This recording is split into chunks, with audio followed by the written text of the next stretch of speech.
So, public video, I'll talk to you about dinner. First,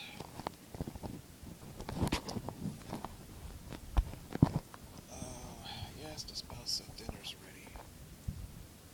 So I went, but the spouse is sitting in the place where I sit. So I came back to the garage to get my metal chair because there weren't enough chairs.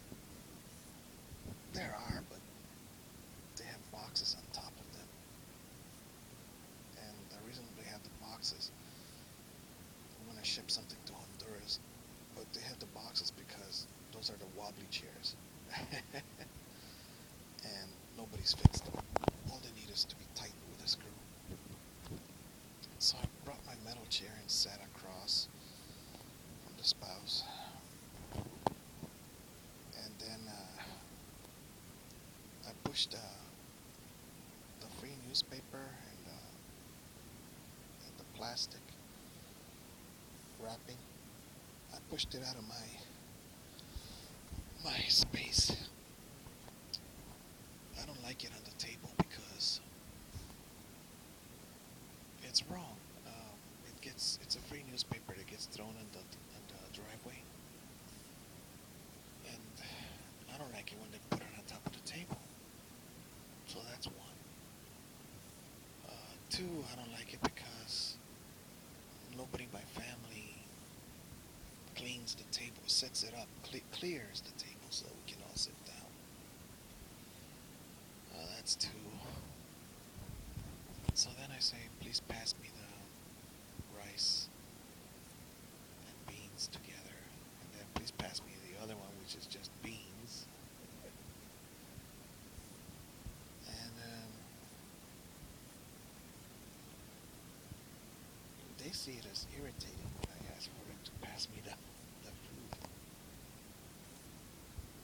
So finally, grandma comes. Well, there's no place for her to sit down. There is no chair for her to sit down. So grandma pulls the computer chair over and let's see. Oh, and the oldest, she finishes, gets up, goes to the kitchen with her plate, which is an improvement because she used to leave it on the table.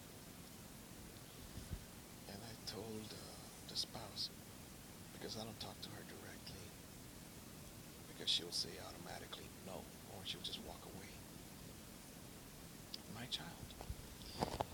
So I told the spouse, please make her stay and finish until all of us finish. But grandma sat down. The spouse said no.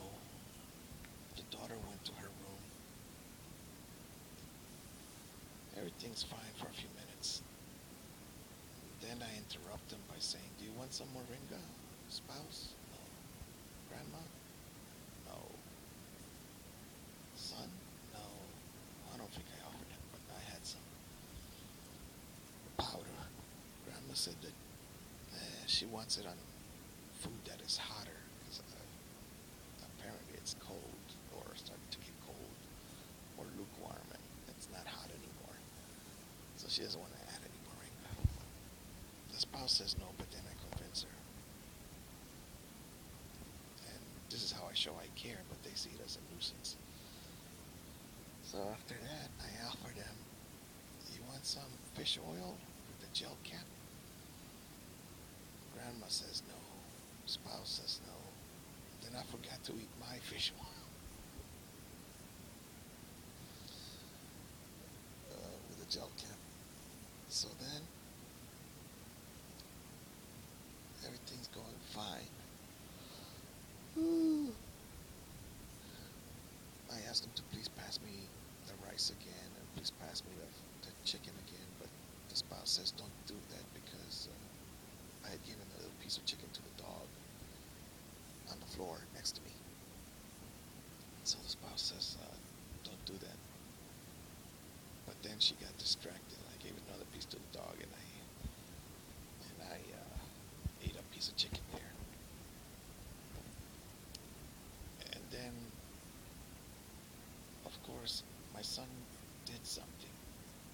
probably give chicken to the dog. So just a chicken piece of meat. So Grandma says, go wash your hands. And he says he's finished. So he washes his hands. But he came back to sit down. And Grandma passes him a crumpled napkin, paper towel. And he says, no, I don't need it. And he flicks his hands up and down, waves his hands in the air to dry off the water. And then Grandma says, take it. And he says, no. And I know what's going to happen. And so then Grandma gets up and takes her plate to her room. And she says that she's not going to eat with us because, excuse me, I'm sorry, I cannot eat with someone without manners. However, the reason I taught both of my children to be disobedient was because I was so extremely obedient. I remember my plate being empty. I finished eating everything except for those two. They looked like tiny, not tiny, but they looked like a little bigger than my fingers. They were a little smaller than a meatball. It was like a lettuce, a small one, smaller than they were boiled, and they were smaller than, maybe it is lettuce, but they were smaller than a meatball from spaghetti.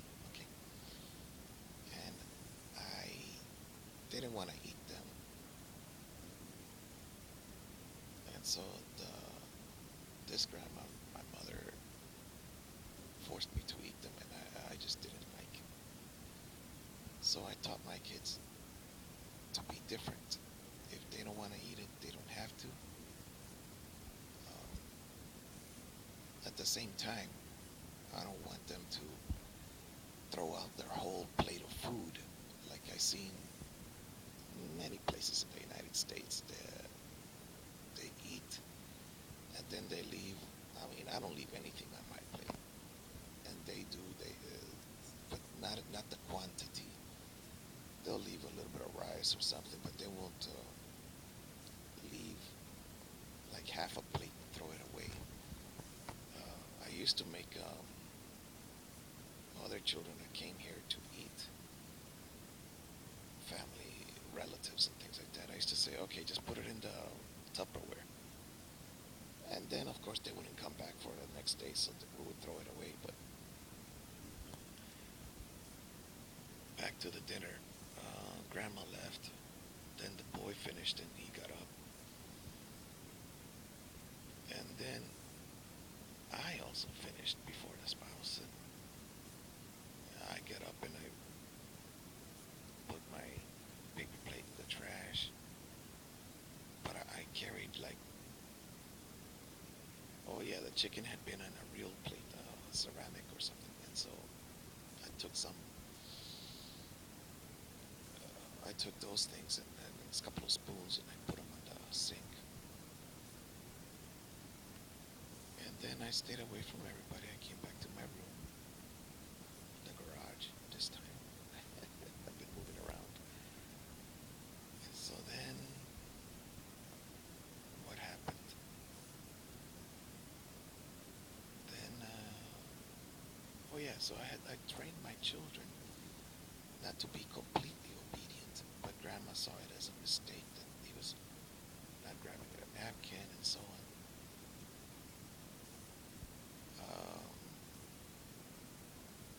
Well, this is how I control the family. So I don't force my daughter to stay with us for the rest of the dinner. That's one. Whereas before I would have said stay, and I would have spoken out, and I don't do that because I get Baker acted for doing things like that. So now I just am like,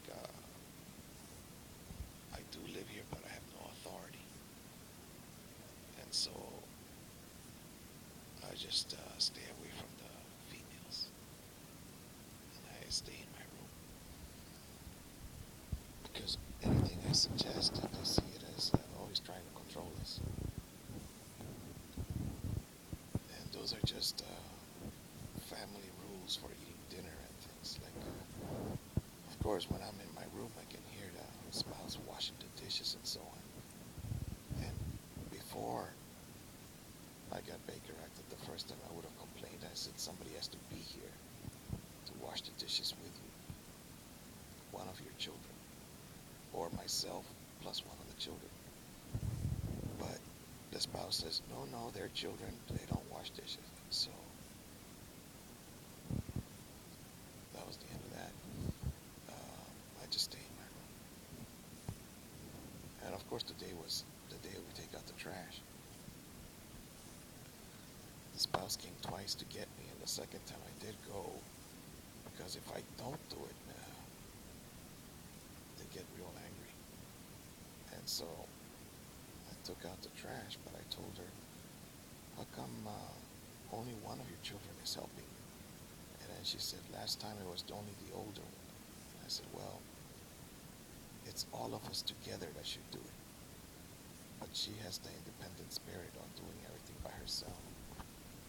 So I said, oh, okay. So, but we did move several